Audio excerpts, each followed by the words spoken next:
Have you ever set out to make coffee only to realize your coffee maker is broken?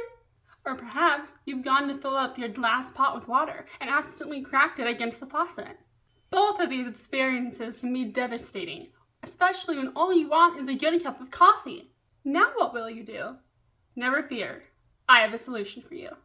Let me show you how to make the perfect cup of pour-over coffee. Making coffee the pour-over way is a far less expensive process than using a coffee maker that eventually will break. The pour-over equipment is sturdy and easier to use than a complicated multi-button coffee maker. Finally, using the pour-over method will let you have more control over your brew. Hi, my name is Megan, and I've been an avid coffee drinker for 8 years. For the past 2 years, I've been using the pour-over method. Today I'm going to share with you the 3 basic steps to making a wonderful cup of pour-over coffee. The 3 steps to making a great cup of pour-over coffee are: 1. Filter and heat the water. 2. Grind the beans and fill the dripper. And 3. Pour and enjoy the coffee. Here's what you'll need for the task: a kettle, water, and a way to heat the water, usually a stove, but campfires work too. A coffee bean grinder, a pour-over dripper, like this or this, and optionally, paper filters. Of course, you'll also need to choose your coffee beans.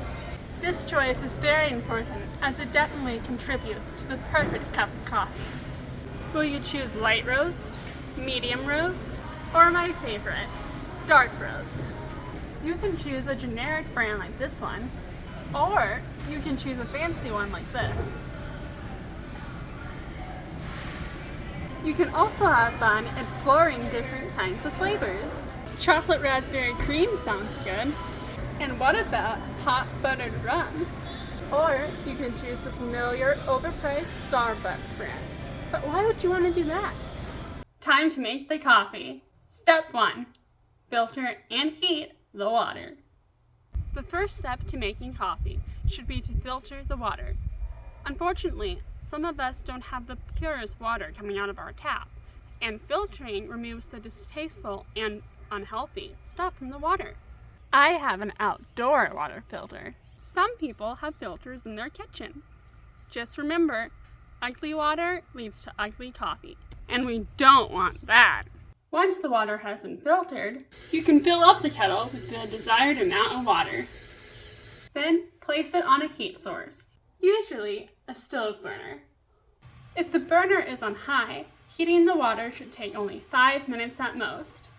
If the water still isn't steaming at 10 minutes, check to make sure it's on. A couple of months ago, I waited 10 minutes for the water to heat, but nothing happened. So I checked, and though the burner was on high, when I placed my hand over it, I didn't feel any heat. When I bravely tapped it with my finger, it was stone cold. It wasn't working at all. To keep from making this mistake yourself, always check the water after 5 minutes. Even if it hasn't reached the desired heat yet, it should be making a hissing sound as the water nears the correct temperature. That's your proof the stove is working. Don't let the water come all the way to a boil. Making coffee at that temperature ruins the flavor, often leaving the coffee bitter and certainly overwhelming its amazing flavor. 200 to 203 degrees being the ideal range. If your water does reach boil, set it aside for a few minutes to let it cool down. And don't be surprised if the taste is a little disappointing. Now that you have filtered and heated the water, it's time to move on to grinding your coffee beans and filling the dripper. I prefer to grind my beans myself because it gives me the freshest coffee daily, and it allows me to control how finely the coffee is ground, both of which can definitely affect the coffee's flavor. Pour your beans carefully into the grinder.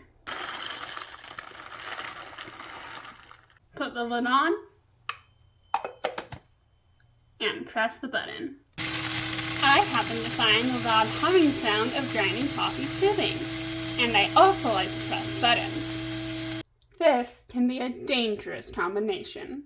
Grinding the beans too finely leads to over-extraction and a bitter cup of coffee. Grinding the beans to a medium coarse level gives the coffee grounds a good consistency and a great taste.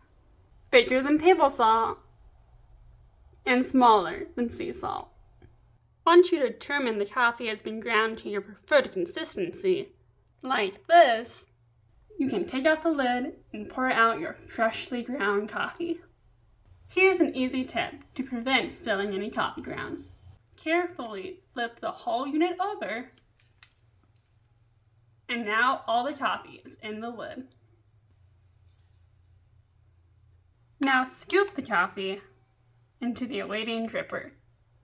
2 to 2.5 tablespoons of freshly ground coffee is usually just right for an 8-ounce cup like this one, but you can experiment to find what you enjoy most. Now that you know how to filter and heat the water, and how to grind the beans and fill the dripper, let me show you how to pour and enjoy your coffee. The most important part is, don't be hasty. Adding water too quickly will make your coffee overflow. Start at the center and slowly spiral your way to the edges of the dripper before slowly returning to the middle. This ensures all the grounds absorb the water equally and that the flavors of the coffee will be extracted at an even, gentle rate. Continuing to pour the water without checking the level can lead to disaster. For instance, your cup could overflow. To avoid this issue, slow down, and when you think you have enough coffee, stop pouring, lift the dripper, and check. Some drippers come with a stand,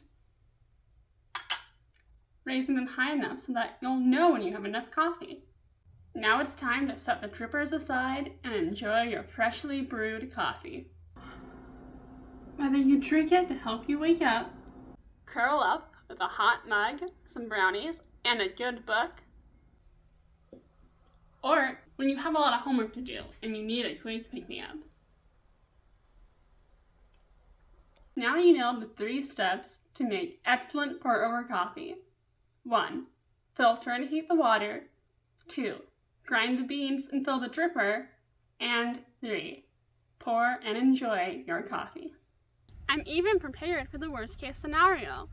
If the zombie apocalypse does happen and all the stores close and we don't have electricity, I'll be ready. I've got a hand-powered grinder and I'm growing my own coffee trees. So, if the zombies come for me, maybe I can negotiate with a good cup of coffee.